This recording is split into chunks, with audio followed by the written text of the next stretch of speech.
Republican districts and doing town halls where Republicans won't.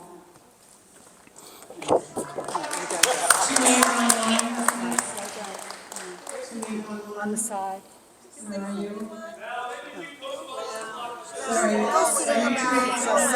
I already did co-sponsor it, so excuse me, rules Mr. here. Pope, it is not your time to talk. I'm sorry, I'm going to ask you to take a seat because I know fairness matters to you, and fairness is letting us take it. Let's go. The sign's got to go. Stop. She's lying. So you can sit down and She's lying. town hall. She's lying to us. I want my time. She's a liar. Sit down. Thank you very much.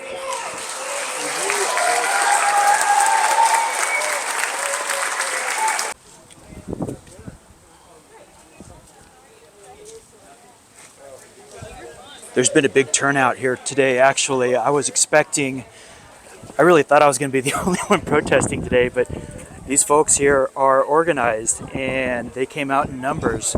I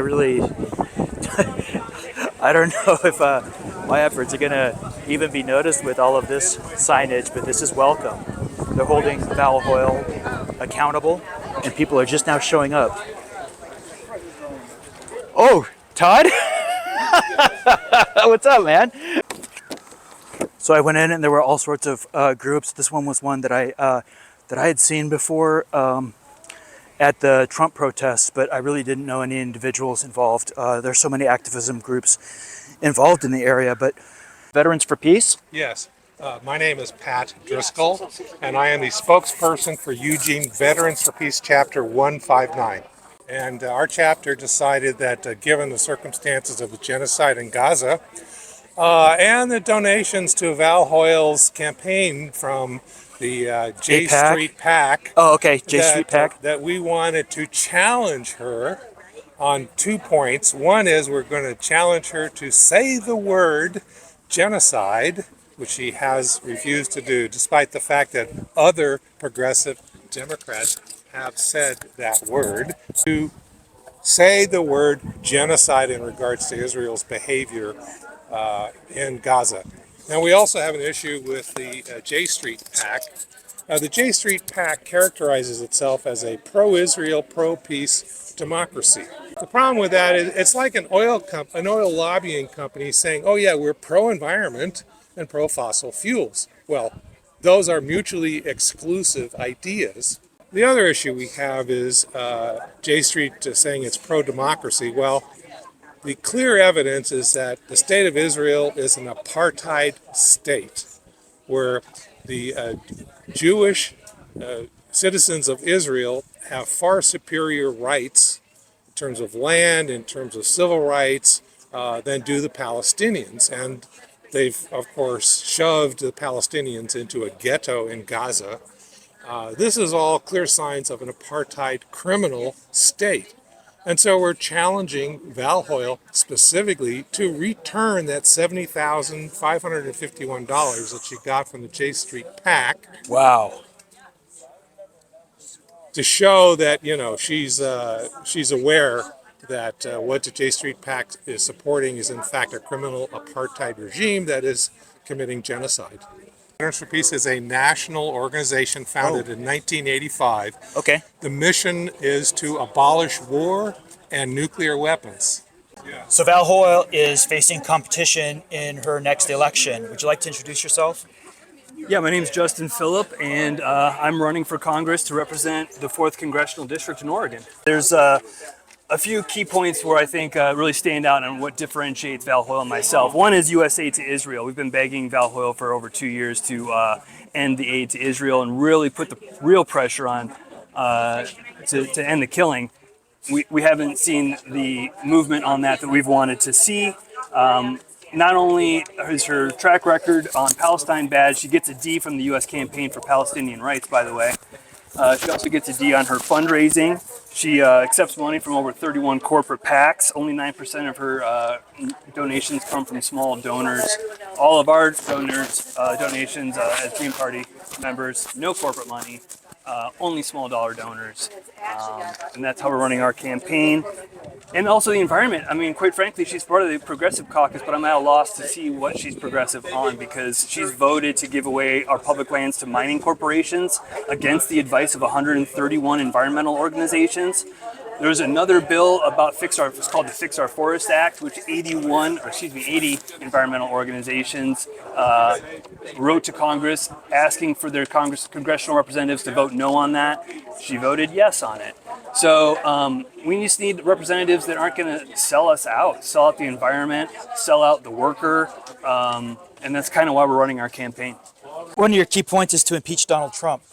And I imagine you know that Hoyle voted against the Trump impeachment. Yes, and I know that's one of the things that bothers a lot of her constituents when I just go around town and throughout the congressional district. A lot of people who typically vote Democrat, who are typical, Democratic voters, and her voters are not happy with that vote. Whether or not the thing had a chance to get all the way through is somewhat irrelevant. I want a representative that's going to just stand up for the right thing. Thank you. Yeah. And your name again and the position Justin you'll be running Filip, for. and thank you, by the way, for having us, because it's really hard as a third-party green candidate fighting the two major parties that are backed by corporations and billionaires. Not only is it hard to battle that money, it's hard to battle the media blackout. We get virtually no coverage from even our most, what would be considered our most progressive publications here in town. Often like to pretend we don't exist. So independent media is very important.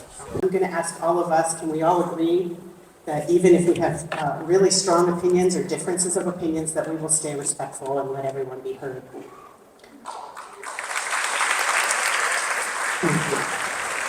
Let's show the country how you have a respectful town hall, shall we?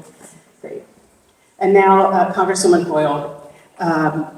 She has a wonderful bio. There's lots you need to know about her. It's all available on her website. I can tell you that I've known the representative since long before either of us were in public office and I work in the nonprofit sector. She truly comes from a grassroots mindset that cares about people and community with an absolute commitment to working people.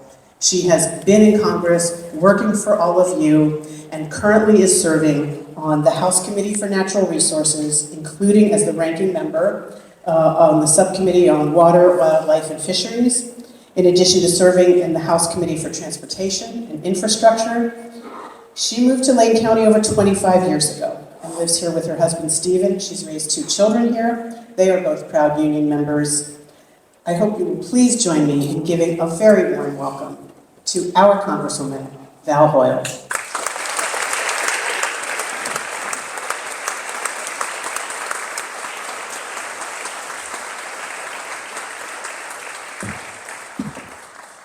Hello, and thank you so much for being here today.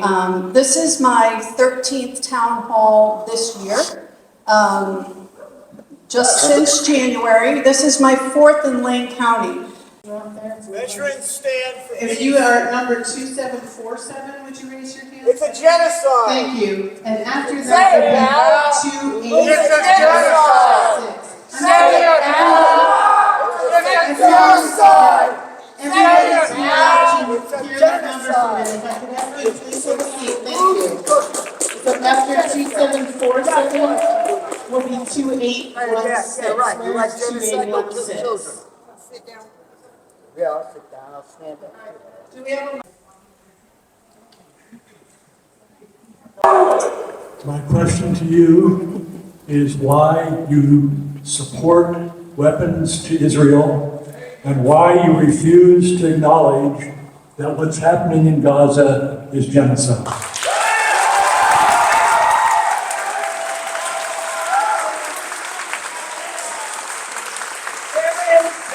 Something saying that I've taken $70,000 from APAC. I don't take money from APAC. And there is I'm sorry, but you know what? He asked a question, I'm going to answer. I'm sorry. If you cannot listen politely and allow me to answer, then we're going to have to ask you to leave. For $64,000. So, sir, I'm sorry. It is not your turn. Sorry. So, there are people that support J Street, which supports a two-state solution, And people who support J Street do support me, and they support Jeff Merkley. So that's a fact, but fundamentally, I have signed on to the Block the Bombs bill led by Delia Ramirez, which says that there should be no offensive weapons sent to Israel. I do believe what's happening is ethnic cleansing. I've said that on the floor of the House. I've talked about the starvation. We've signed letters, we've called them out. I do not believe Benjamin Netanyahu wants an end to the war, and it is clear what he wants is for the Palestinian people to be eliminated from Gaza and from the West Bank, and I believe that our government is complicit, and I will continue to speak out about that, which is a reason why I have signed on to the Block the Bombs. But again, elections have consequences, and we do not have those letters, but I will continue to speak out, and I believe the American people are with us.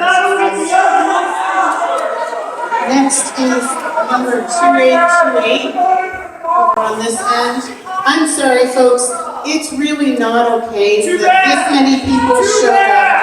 The Congresswoman is answering your questions if you will listen to what she has to say. I said at a previous debate, if one of my opponents could stop the war in Gaza, I would vote for him. If I could stop it, I would. If I could, but I don't have that power right now. But I do tell you what, I am showing up at this town hall, and I get that you don't want people to be able to ask their questions, but we're going to continue doing this. Your question was asked, your question was answered. So next question. Number 2828 over here, the person who has the mic has the floor. Let's please be respectful of our neighbors. Everybody decided to come out and spend time here tonight. Let's respect the person with the mic. That includes our Congresswoman. Thank you. But for those of us who talk to working people on a regular basis, we absolutely, we have to follow the rules, and if we don't follow the rules, we're held accountable, and they will be held accountable because history will not look on them well, and they do absolutely need to be prosecuted for the crimes that they committed, but we can't do that until we actually have control of the House and we have Jamie Raskin oversee the Judiciary Committee as chair, and Robert Garcia as chair of the Oversight Committee. Because right now, trusting Jim Jordan to do anything but kiss Donald Trump's ass is asking for too much. So the answer is yes, and we've talked to Jamie Raskin, and if you look at the work that Robert Garcia is doing on the Oversight Committee as ranking member, he's doing phenomenal things without power in holding this administration accountable.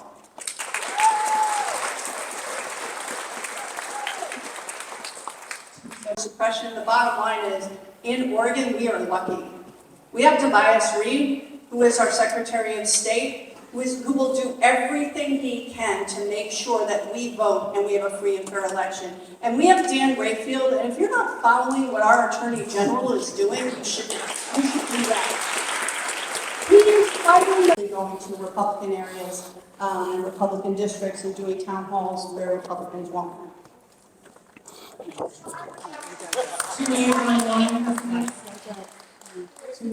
On the side. Where are you? I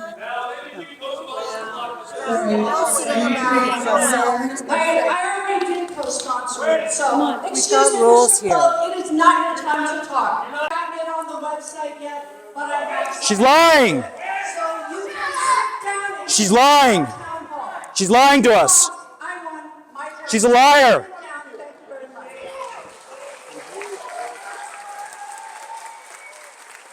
Hoyle has lied multiple times. Thank you. I'm a progressive activist. I believe in what I'm doing. Hoyle has lied and has been covered in the media multiple times. Would you like to read about Hoyle's lies? No? Okay, a lot of people don't care. I understand that. Sure, thanks. Thank you. I worked for the city of Springfield. I was involved with diversity. Hoyle covered that up. I was an activist for the city of Springfield. Thank you. I was an employee for the city of Springfield, and Hoyle was part of the cover-up. I was doing activism for equity. I was working with activist group in the city of Springfield, and Hoyle was part of that cover-up. Oh, she's right with, she's supporting genocide. She is. That's why she can't say the word. Yes, I agree completely. She's lied multiple times to advance herself. Thank you. I was involved with diversity at the city of Springfield, and Hoyle was part of the cover-up. I reported discrimination and retaliation to Oregon Bureau of Labor and Industries. Hoyle covered it up. She was part of that cover-up. I was part of the diversity committee when I was employed at the city of Springfield. I was trying to expose their discrimination and their illegal retaliation. Thank you very much. I appreciate it. I'm an activist in the community. I was trying to expose the discrimination and retaliation at the city of Springfield. I worked there for 10 years. Hoyle was part of that cover-up. Thank you, sir. Okay, thank you. Do you like to read about the news? Thank you. Thank you, sir. I appreciate it. The city councilors and Val Hoyle were part of that cover-up. She's corrupt. These are news articles that have reported on Hoyle's lies. I've been trying for years to make those documents public. Hoyle has helped to cover that up. I have news articles that explain Hoyle's cover-ups. Hey, what's up, man? How you doing? I didn't see you here. I got some pictures of you getting tossed, but you were pretty far. I didn't have time to change my lens. Oh, okay. Yeah. I'm surprised they let you in. Well, this time there were a lot of activists protesting. I mean, last time at the Springfield, at Springfield High School, I was the only one. So I got escorted out by the Springfield police.